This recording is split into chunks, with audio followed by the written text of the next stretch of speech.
job. It's a tough job, need a big motor, and some guys just find it too hard.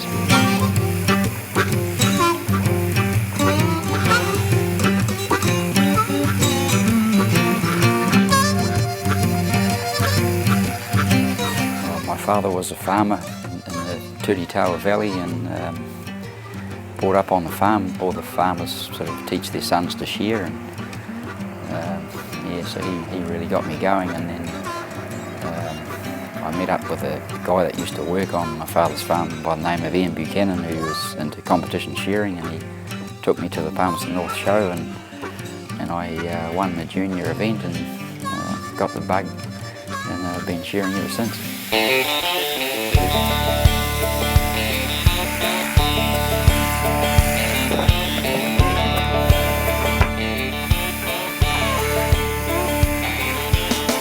You drag a sheep out of the pen and you start on the belly, and then you go around the crutch, down the first hind leg, and up the tail, which we call the undermine, then up, blow over the top of the head, and up the neck, and across the side of the face, and then around the back of the head, dropping into the first front leg, the first front shoulder we call it, and then down into the long blow, which is the longest blows, right up the full length of the sheep,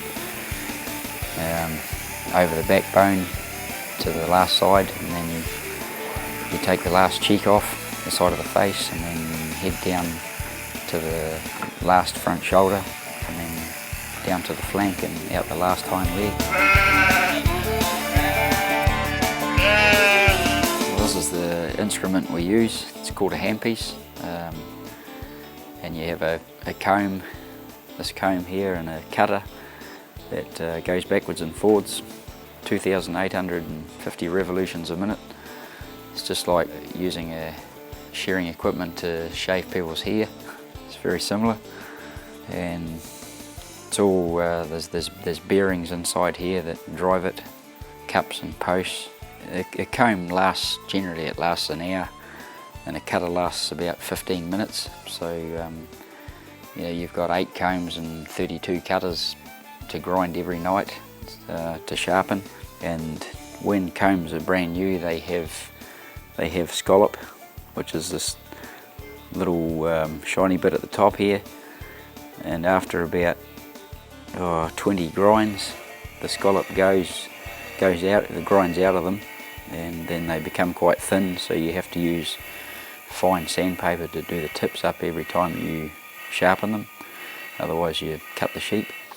So you're always spending time on your combs, and at the end of the day, it's down to which combs you choose in the competitions to whether you win or lose. It's that fine, you know. You can be mentally strong and as fit as you can be, but if you haven't got the right comb on, you won't win. So you just don't put a comb on and hope for the best. You have to find the right comb for the particular sheep you're shearing, and this is probably the most important thing, is the comb.